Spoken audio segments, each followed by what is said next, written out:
Your desire for sex, ability to reach orgasm, and fertility can be affected by poor vaginal health. Welcome back, clubs. Today on our health series, we will be talking about vaginal health. If this is something you are interested in, do subscribe to my channel, stick and stay, and let's get to it.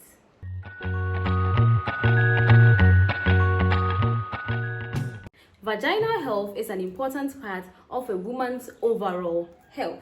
Let's look at the vagina.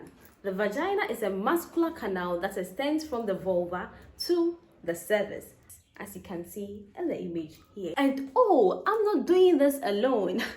No. I'm not doing this alone. On this health series, we'll be inviting health personnel to take us through some educative topics that you have suggested on my social media platforms. So today we have a guest in the person of Dr. Osei. Should I call him Rasty too?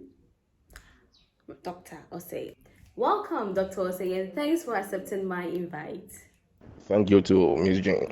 Is vaginal health really important? Is it important? It's very necessary, very important, very, very pertinent.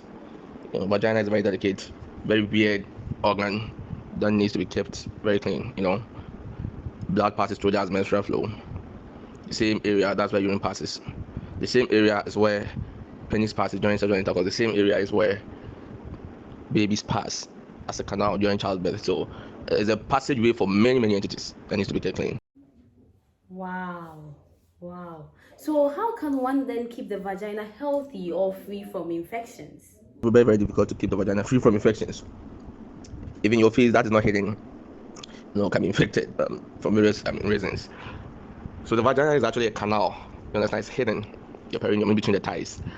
So it's bordered superiorly,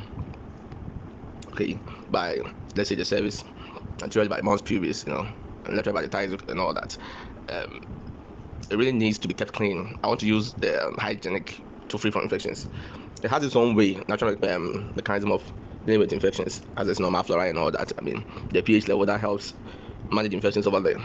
Literally, nothing should be inserted or applied there to keep the place clean unless indicated. So those who douching, the chemicals in it normally distress most of the normal flora, the epithelium, blah. Okay. Those who be using herbal medications to keep the place tight and all that is not necessary. So you just need to clean the place with clean water. Not even soap, you'll be fine. That is one. Two, you shouldn't be having unnecessary sexual intercourse because it will give you infection that will definitely affect the place. So one sexual partner will protect yourself when having sex. Three, the place should have an optimum temperature. It shouldn't be so hot. Some people wear very tight underwears, silk or nylon ones. We advise 100% cotton underwear. Underwears that can have normal airflow around the area. So basically, when you are using the same washroom with many people, you need to wash yourself afterwards. It's very, very important. Okay, great. That's great. But does the use of organic or inorganic substance products affect the health of the vagina in a negative way? Yes. Any chemical, be it organic or inorganic, affects the vagina. Most of them contains elements or chemicals that destroys either the epithelium of the vaginal tissues or the vaginal flora, causing difficulty in management of vaginal infections. So yeah. That was a question from Instagram. So you can send in your questions so that we discuss on this show, health series. Doctor, what are some of the effects of bad vaginal health on individuals? Does it affect them greatly, or it means nothing? Having an unhealthy vagina doesn't affect you in any way? Bad vaginal health can actually prevent a man from being with you, i.e. the woman in quote. So it can prevent or cause breakdown of relationships, because no man wants to eat a rotten food, sorry to say.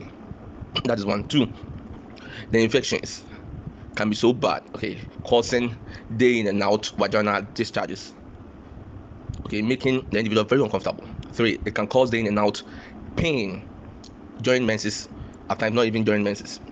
Three, it can also cause day in and out itching, extreme vaginal itching.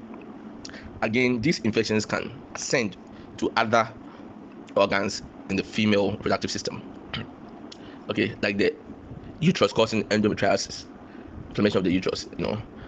That's the endometrium. It can also cause infections of the tube, salpingitis. You get it. It can also ascend, causing inflammation of the eggs, uveitis, and can also cause pelvic inflammatory disease affecting most of the organs in the pelvis, i.e. there is female reproductive system.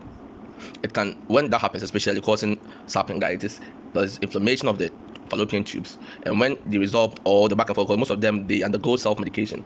Okay, back and forth management will cause scarring, okay, of the tubes, and then it will prevent fertilization because the eggs can't come, the release sperms can't come, so they can't meet, causing infertility.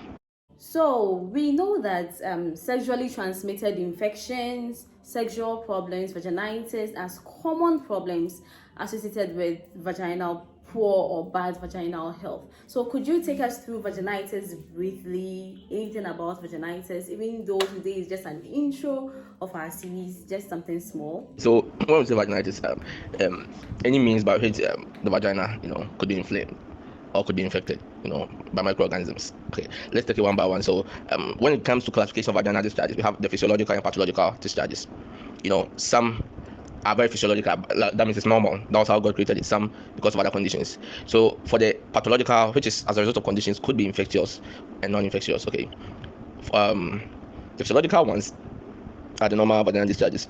Okay, the normal vaginal transudates, the normal bicarb mucous secretions from the battling glands. Let's see some of the features of the normal vaginal discharge. It's usually scanty and milky. It's non-offensive and non-phoretic. There's no itching. Okay, and it normally does not soil undergarments or panties. Okay, and in certain physiological states like pregnancy and sexual intercourse, it could increase. That's the physiological vaginal discharge. The pathological ones, it may be offensive or cause vulvar pruritus, that is itching or both. Okay, it's often copious. And soils undergarments or panties. Okay, and it doesn't have any association with menstrual cycle, physiological states like pregnancy. It happens when it happens. You get it. So let's see some of the infectious causes of the vaginal discharge. We have the common causes and less common. The common ones include the vulvovaginal candidiasis, the one we normally, or the layman knows, white, bacterial vaginosis. We can't mention them all. Trichomoniasis, chlamydia, trachomatis, gonorrhea, and then the less common ones are cervicitis, pelvic inflammatory disease, atrophic vaginitis, foreign body ulcerative vaginitis. Because of time, let's be very fast. I'd like to just talk about a few of them, then we move on. You get it. So let's probably talk about the vagina or bacterial vaginosis. It's normally caused as a result of reduction in the vaginal lactobacilli. You get it. The predominance of other vaginal organisms, the anaerobes, Mycoplasma hominis, Aroma vaginalis, Bacteroides species, Pepto, Streptococcus, a whole lot. You get it. So it leads to a rise in the pH of the vagina and disturbance of the vaginal ecosystem, and reduces the ability of the vagina to protect itself against organisms. That is the vaginal vaginosis. You get it. So most of the clinical features most of them are asymptomatic, like up to 75%. And then the vaginal discharge is thin, grayish. One common thing is the fishy, unpleasant odor. Kind of thing after sexual intercourse and after menstruation. So those who don't know, normally there's no itching or pruritus. It's not associated with any pain, blah blah blah. That's vaginal vaginosis. Okay. Let's talk about vulvovaginal candidiasis finally. I don't want us to go too much because of the time. What you call candidiasis or white. Okay. It can be found in uncontrolled DM most of the time, but it can happen in normal person too. Some of the predisposing factors include uncontrolled diabetes. When there is prolonged antibiotic usage, inhibits the normal bacterial flora. When there's increased estrogen levels like pregnancy, excessive contraceptive use, estrogen therapy. When there is immunosuppression like HIV, use of corticosteroids, TB, blah blah blah. And then tight clothing, as I said, because the yeast cells they thrive in warm, moist, dark environment. So basically, something of that sort. So it's normally caused by fungus or yeast. There are two types, albicans and non-albicans. There's no need to go deep into it. Clinical features: thick, creamy, whitish vaginal discharge resembling cottage cheese. The DBs will know about this cheese. Okay. The non-albicans ones normally associated with scanty whitish discharge or absent discharge. The discharge is normally odorless. Wow. I've really learned a lot today. I have. Thanks a lot, Rasty too. Thanks a lot, Dr. Osei. Don't mind me. Thanks a lot. So kindly hit on the subscribe button. JEEN Inspires for more innovative education on your health.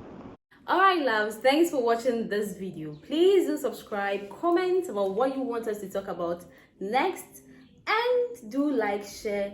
Let's get educated, guys. There are a lot of things to be shared on this channel about health. We talk about a lot of things, but this time around we are talking health, and we are talking vaginal health. As usual, it's with me, JEEN. Stick and stay blessed in all you do. Remember God first.